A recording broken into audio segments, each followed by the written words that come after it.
शामिल करियूं था। मीरपुर माथेलो का ख़ालिद हुसैन शेख जी रिपोर्ट के मुताबिक खपड़ा कॉलोनी जा रहवासी आबिद अली वसीर पंहिंजे अदड़ोट पुट रायल अहमद सां गॾिजी मीडिया के आंदाईंदे चयो आहे त मुंहिंजे पुट रायल खे 3 माण्हू अगवा करे विया, ॿाहूं ऐं ॼंगू ॿधी तशदद कयो वियो ऐं राति जो 1 बजे ॿधल हालत में माथेलो फाटक लॻ फिटी करे विया ऐं धमकियूं ॾेई रहिया आहिनि त अगरि उन वारदात लाइ पुलिस या मीडिया ॻिया दायूं तव्हांखे मारे छॾींदासीं।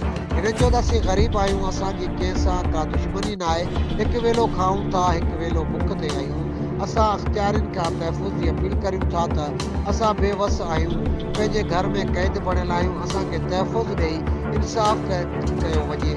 हिन चयो त मीरपुर माथेलो थाणे ते NC पिणु दाख़िल कराई आहे।